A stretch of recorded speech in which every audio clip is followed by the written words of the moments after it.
Story time of how I was almost on my favorite show, and then the show completely went away, shut down due to how the host was doing the people.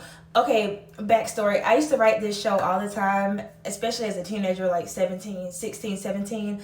I wanted to get on that show to share my story about how I lost my parents, how I wanted to write a book, how I wanted to start a nonprofit to help other people who lost parents. And I just wanted to, like, do something to remember my parents in like a big way. And I'm not gonna lie, I loved that show so much, and I loved how the host literally helped people. And I was like, that is really my dream job. If I can just get on a platform and share my story, I was like, I know this would be the thing that'll change my life and like push me into the lifestyle that I want to live or whatever. And I was like, I can help more people if they can just hear my story. And I want to meet other people who've experienced loss like me and who's still trying to like move on.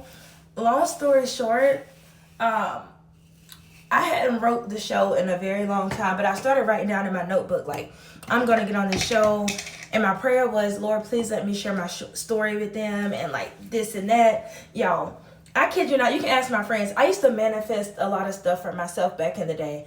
Like I don't even think it was manifesting. I think I really just had faith that was unwavering. Like when I would talk about stuff to my friends that I wanted to do or wanted to happen, I really knew it was gonna happen. It's hard to explain. There's so many other situations, but this one in particular, I prayed and prayed to get on the show. And then one day I was on Twitter at work. This when I was a leasing consultant, and I hadn't wrote the show in a very long time, but I saw this girl I went to college with. She had tweeted something about the show, and I was like, I'm gonna write this show today. I was like, I'm gonna get on the show today. I was like, Lord, let this time when I write, let them read my entry and like let them put me on the show. I did that like in December or January. No, I think it was December. Anyways, a few weeks later, I'm at my desk at work, and something just told me like, check your voicemail, y'all. I checked my voicemail, and while I was there, a voicemail in there from somebody named Brady who worked for the show, and she was like a show producer, and she read my story and she wanted to talk to me. And I literally ran to my manager's office. I ran to Travis' office, and I was like, Travis, do you think this is real? Like, and I let him listen to the voicemail. He was like, Monica, that sounds real. Like, you should really go call him back. Fast forward, I called him back. We had a great phone call. From that phone call, it went to a Zoom call interview where she wanted to learn about my story more, talk to me about being on the show. They asked me a lot of questions. That conversation went so good. We were both crying on the phone, and it was just amazing. I was like, oh my God, Lord, are you really answering this prayer? I remember I'd been on TV on my favorite show, and then she was asking me like how much my car cost, how much student loan debt I was in, all kind of stuff. I'm like, oh my God, my life is literally about to change. I'm like, God, you were so good. And then I realized that I went from praying for God to bring this opportunity or God to do stuff in my life to like this show host to do stuff. I was like, oh my God, because of this person, I'm going to do this. Because of this person, I'm going to do that. God is going to always do stuff so he can get the glory. Anyways, after my Zoom call with the show producer or whatever, she put me on to the next step. The next step was one step before being on the show. I had to have a sit down Zoom call with, I can't, it's like the show developer. Anyway, she's the person that you talk to before you actually talk to the show host and get on the show. Our conversation again went phenomenal, y'all. You cannot tell me I wasn't getting on this show. And then it's the crazy thing is, I think I told way too many people. So I was so excited. I was literally telling anybody who would listen about me about to be on this show. And of course, it's like, Monica, are you sure? Like, is that gonna happen? Like, da da da da. And one thing I learned from this situation is sometimes it's best to just hush until things happen.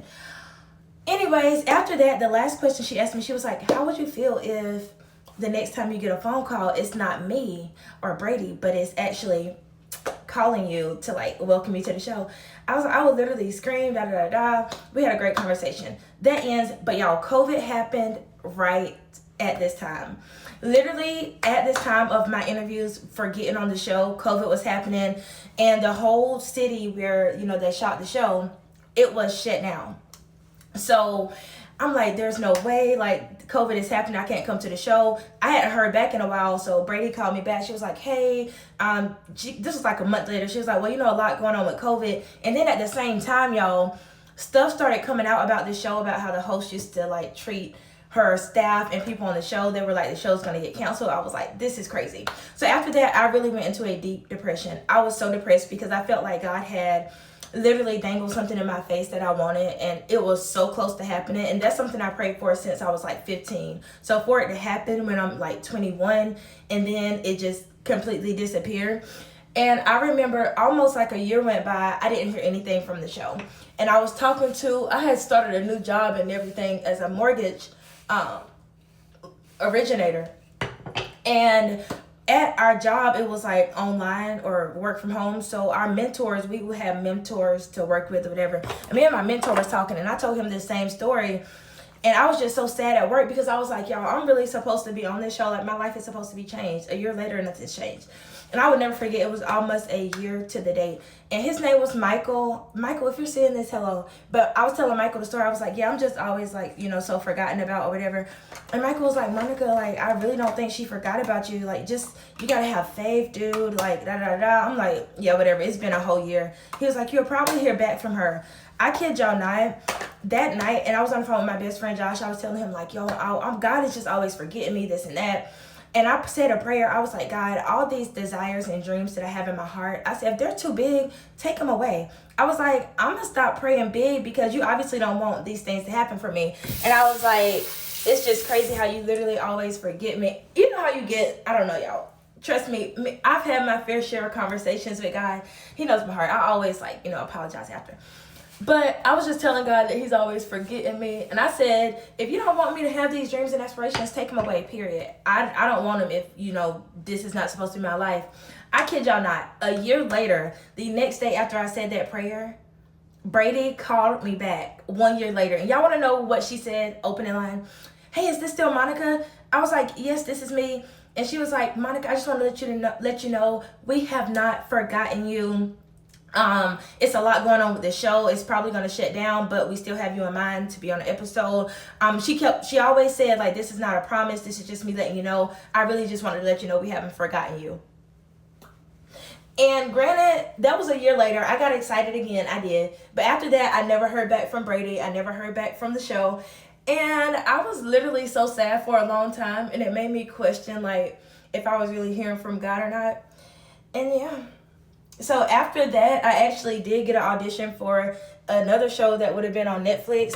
And I'll tell y'all about that if you want to hear. But when I was auditioning for the show on Netflix, like, I actually did the video audition with the cast, like the producers. That was a fun experience. And I literally only told my ladies at the time.